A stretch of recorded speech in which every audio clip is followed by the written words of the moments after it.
इस कार्यक्रम के पुण्यार्जक हैं भामाशाह गुरु भक्त श्री प्रदीप जैन, सरला जैन, संदीप निधि जैन, धार्मिक जैन, निर्जरा जैन, राजीव जैन, स्वाति जैन, सहज जैन, कुणाल जैन, स्नेहा जैन, शब्दिका जैन, पारुल जैन, दिव्यांशु जैन, दीवा जैन, तिजारा वाले कानपुर। हर व्यक्ति किसी न किसी का शत्रु होता है। वो आप पंडित के माध्यम से अपनी बात तुमसे कहलवाएगा और तुम कह के चले जाओगे, बाद में दूसरे का झगड़ा हो जाएगा, किसी की इज्जत खराब हो जाएगी। ये बात मैं पुण्यांश को नहीं समझा रहा हूं, मैं मुनिराजों को भी समझा रहा हूं कि किसी भी व्यक्ति के बारे में अशुभ मत सोचो, अशुभ मत बोलो, क्योंकि तुम तो सबके भगवान हो। जैसे भगवान सबके होते हैं, जैसे मुनिराज सबके होते हैं, जैसे विद्वान सबका होता है, सबका होता है। भगवान के बात कोई की सुनी जाती तो वो गर्दर के बाद किसी सुनी जाती तो आचार्यों की, आचार्य के बाद किसी सुनी है तो उपाध्यायों की, उपाध्याय के बाद किसी सुनी जाती है तो मुनिराजों की, और मुनिराज के बाद किसी सुनी जाती तो विद्वानों की। हे विद्वान, तुम्हारा नाम वहां आता है। इसलिए आपको अखंड देश को एक देखना है, अखंड समाज को एक देखना है, तो मात्र तत्वार्थ की बात करना। वाणी मनोरम तस्चा, वाणी मनोहर होती है। साहस संध्रो जायते, साहस के संध्रों से भरी होती है। और मित्र जब साहस के संभ्र होगी, किसकी कीर्ति मौन मुच्चलम। ऐसा आचार्य अमितगति स्वामी ने अमतिगति श्रावकाचार ग्रंथ में लिखा है। प्रमाण ध्यान रखना, कहां पर लिखा? आचार्य अमितगति स्वामी ने अमितगति श्रावकाचार्य में लिखा हुआ है। बड़ा सुंदर सूत्र है, आप अनुभव कर लेना, आज ही परीक्षा कर लेना। जो व्यक्ति खटाई ना खाए, तला ना खाए, ओ ज्ञानी, जिस दिन आप उपवास कर लो, दूसरे दिन तुम बोलो, वाणी तुम्हारी मीठी निकलेगी। अब कोई व्यक्ति दही खाए बिना उसका जीवन न चले, चाट पकौड़ी खाए बिना उसका भोजन न बचे। मित्र, कर्नाटक महाराष्ट्र में दही छाछ पिए उनकी दवाई है, पर तुम्हारे लिए यहां पियोगे तो बीमार पड़ जाओगे। उन्हें ना मिले तो सागर बीमार पड़ जाएगा। 2-3 बच्चे आए नादनी से, मालूम क्या बोल रहे थे? बोले गुरुजी, मैं कितनी खाना खा रहा हूं यहां पर पेट ही नहीं भरता। हमने क्या हो गया? बोले मट्ठा नहीं मिलता।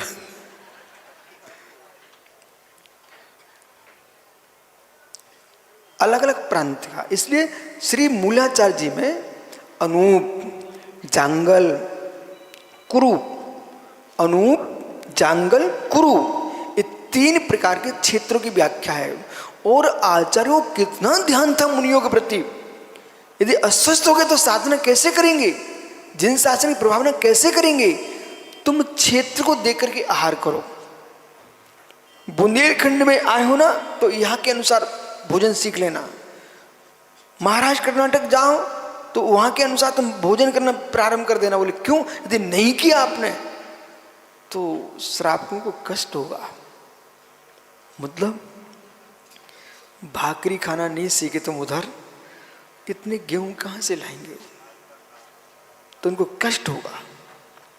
और यहाँ पर तुम जो ना गेहूं की रोटी खाना नहीं सीखोगे, तो यहाँ के लोग भाकरी बनाने नहीं जानते,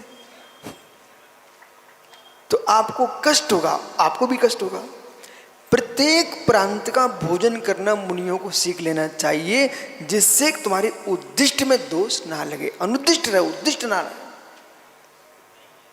कितना आगम में कितनी व्यवस्था दी आचार्यों ने लिए। पंडित सुने ना गड़ा, कितनी चिंताएं थी आचार्यों को। हर मौसम में जीना सीखो। आचार्य बिमल शाह महाराज जी कहते थे, आचार्य बिमल शाह महाराज जी कहते थे कि कितनी कड़ाके की ठंडी पड़ रही हो, बेटा बिहार करो। बोले बिहार करो। तो एक बार आचार्य विराग सागर ने पूछ लिया, गुरुजी इतनी ठंडी में बिहार क्यों कराते हो? बोले बेटा समझो, शरीर को प्रकृति में ढालना सीखो। यदि आपने ठंडी में चलना सीख लिया तो गर्मी में तड़पोगे नहीं, और ठंडी में तुमने चलना नहीं सीखा तो गर्मी में तड़प जाओगे, और गर्मी में चलना सीख लिया तो तुम ठंडी में तड़पोगे नहीं, तड़प जाओगे। आप किसानों से मिलो, खेतों से मिलो, जिसमें जमीन में अच्छी गर्मी पड़ती है। जेठ के महीने में खेती नहीं बोना चाहिए, खुला छोड़ दो, उसको गर्मी लगने दो, जितनी ऊष्मा लगेगी उतनी फसल अच्छी होगी। और आपने साल भर खेत को ठंडा रखा, तुम फसल अच्छी उगा नहीं पाओगे, क्योंकि खेत को गर्मी चाहिए। किसान भाई, शंभू सेठी, सागर भैया, खेत को गर्मी चाहिए। ऐसे ही ज्ञानियों, साधना के क्षेत्र में उतरना चाहते हो और कर्म को नाश करना चाहते हो, मोक्ष के फल चाहते हो, तो आपको हर मौसम की तपस्या करना चाहिए।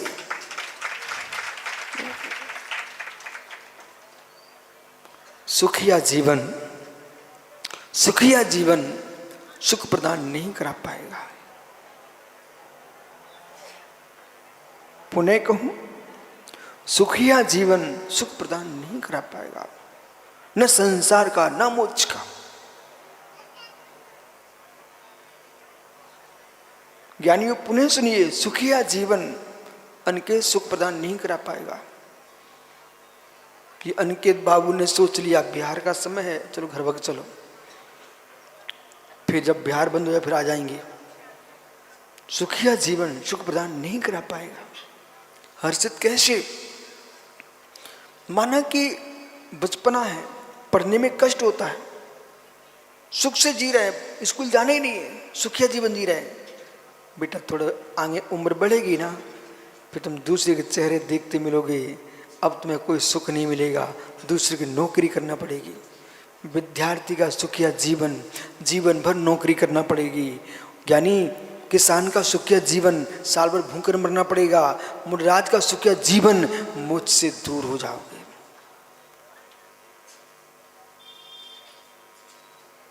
संसार का भी सुख चाहिए तो उद्यमशील बनना पड़ेगा, और मोक्ष का सुख चाहिए उद्यमशील बनना पड़ेगा।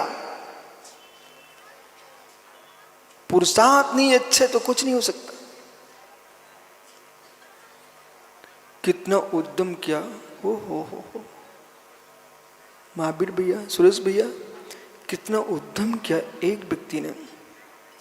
मुरैना के विद्यालय में, हम लोग मंदिर और विद्यालय एक ही परिसर में है, भगवान के दर्शन किए।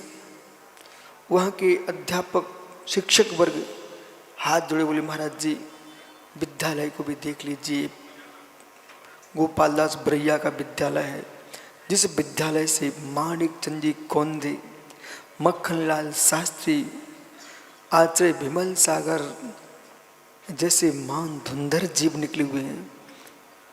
भैया वो हमको विद्यालय की कमरा दिखाने ले गए। वो तो उनको बहाना था, उन्हें दिखाना कुछ और था। सारे कमरे खाली पड़े थे सागर, लेकिन एक कमरे में अगरबत्ती लगी हुई थी। उनकी ये क्या, इसमें अगरबत्ती क्यों? बोले गुरुजी थोड़ा आगे चलो ना। थोड़ी आगे गए तो फोटो भी लगाया था। इस कमरे में तस्वीर क्यों लगी, शेष में क्यों नहीं लगी? गुरुजी आपके गुरु के गुरु इस कक्ष में पढ़ते थे, इसलिए फोटो लगी है। ओ हो, मतलब जिस कक्ष में आचार्य विमल सागर छात्रावस्था में ठहरते थे, उस कक्ष में उनकी फोटो लगी थी। बोले विमल सागर छात्र नेमीचंद का कक्ष है। एक साधक अपनी साधना में प्रमाद नहीं किए, जगत के मिथ्यात्व को, द्रव मिथ्यात्व को, ज्ञानियों गृहित मिथ्यात्व को राजेश छुड़ाने में आचार्य महाराज का बड़ा हाथ रहा। गृहित मिथ्यात्व को जो लोग दुनिया में भटकते थे, मैंने एक दिन पूछा था आचार्य महाराज से, आप कौन से मंत्र देते लोगों को?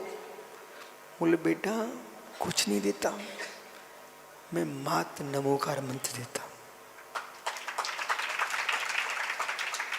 पर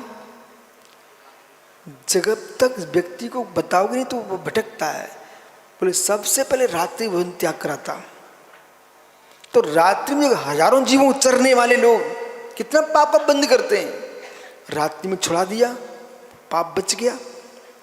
फिर भगवान के अभिषेक पूजन के लिए बोलता हूं, जो अभिषेक पूजन के योग्य लोग नहीं है उनको हजारों मंत्रों की माला बता दो, हजार माला फिर लो, कुछ विधि बता दो, लाल कपड़े बैठ के फिर लो, सफेद कपड़े पे, तो लोगों को कुछ बताना पड़ेगा ना।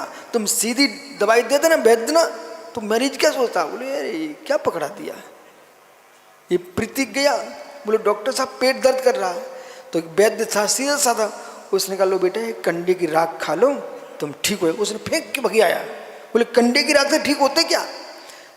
अब गया कोई चतुर वैद्य के पास, अपने लाडगंज का वैद्य है ना, वो समझदार था, बोले ये लोग ऐसे नहीं मानते।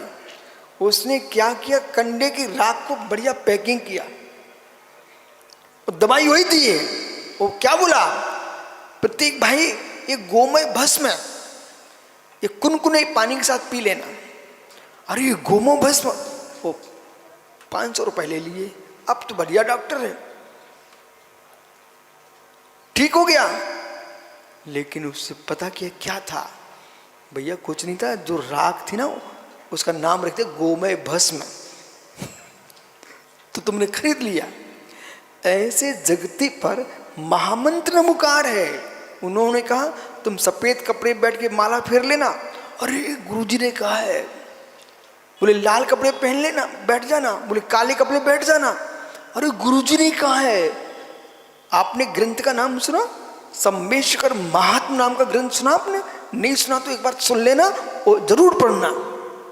सम्मेशकर महात्मा नाम के ग्रंथ में मालूम क्या लिखा है, प्रत्येक टोके कपड़े के वर्णन लिखा हुआ है, और कौन सा द्रव्य चढ़ाना चाहिए, कौन सी माला फेरना चाहिए। यदि आपको मोक्ष जाने की इच्छा है और सम्मेश से बंद न करे तो सफेद द्रव्य चढ़ाना, सफेद ही कपड़े पहन के जाना और सफेद ही माला लेके जाना, तो तुमको मोक्ष मिलेगा।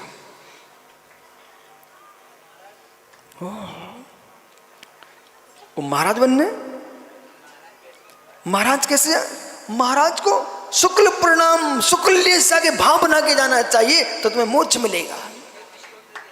हो नहीं तो मालूम चला कि सफेद पिच्चियों के ढेर लगने लगे, श्रावक बेचे बेचारा वैसी हजारों की पिच्ची आ रही है, वो करोड़ों की आने लग जाएंगी, बोले सफेद पिच्ची पे लेके जाएंगे। मित्र सफेद पिच्ची काली पिच्ची से मोक्ष का कोई रिश्ता नहीं है, परिणाम सफेद होना चाहिए तब मोक्ष मिलेगा।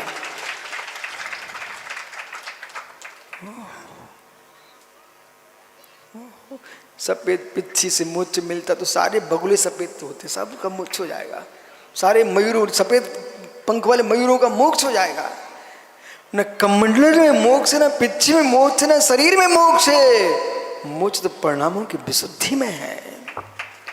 विशुद्धि संकलन संचेत, बोलिए मंच।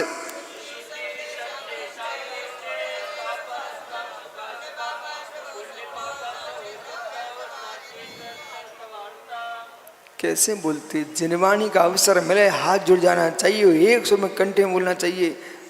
कहाँ देख रहे सत्या सागर जी, बोलो अच्छे से। विशुद्धि संके सांगम चे स्वपरस्तम सुखा सुखम।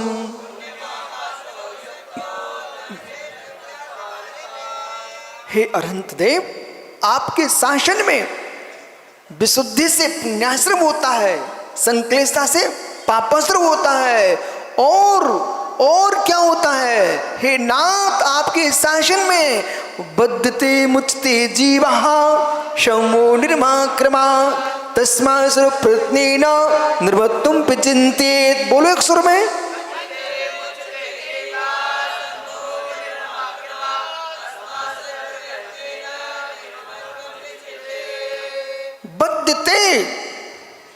बद्धते बंधता है भोला, ममता भाव रखोगे देवू बंद होगा। मुच्यते निर्माण, ममता रह जियोगे मोक्ष मिलेगा। संक्षेप में यही मोक्ष मार्ग की व्याख्या है। इष्ट उपदेश में आचार्य पूज्यपाद स्वामी करें तो कुंद कुंद समय से और मिल लो, नहीं तो सुरेश वकील साहब कहेंगे हम तो कुंद समय से सुनने आए थे। कुंद कुंद क्या कहते इस बात पर?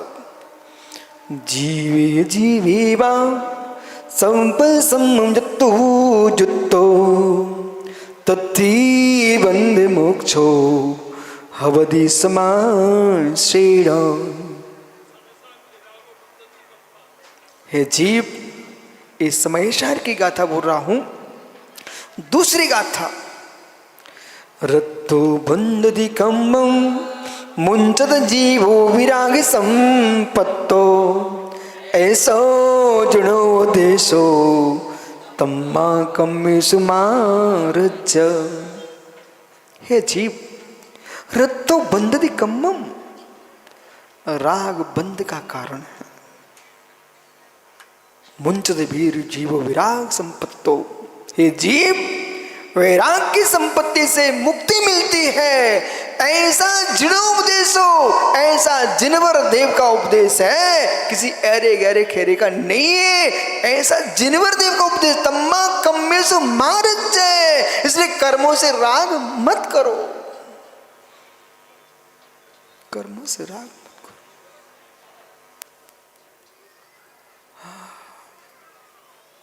नो कर्म के रागियो कर्म बुला रहे हो,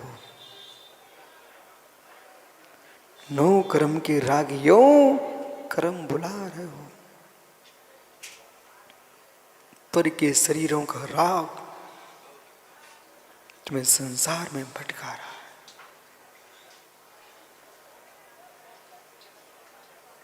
क्या हो गया?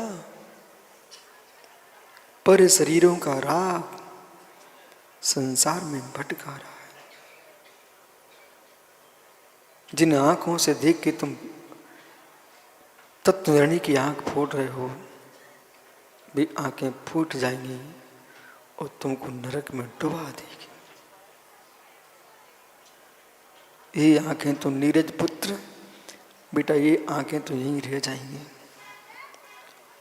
और इन आंखों के पीछे तत्वधर्मी की आंख फूट बेटा, जीव संसार में भटक जाएगा, ईश्वर भटक जाएगा। इस कार्यक्रम के पुण्यार्जक थे भामाशाह गुरु भक्त श्री प्रदीप जैन, सरला जैन, संदीप निधि जैन, धार्मिक जैन, निर्जरा जैन, राजीव जैन, स्वाति जैन, सहज जैन, कुणाल जैन, स्नेहा जैन, शब्दिका जैन, पारुल जैन, दिव्यांशु जैन, दीवा जैन, तिजारा वाले कानपुर।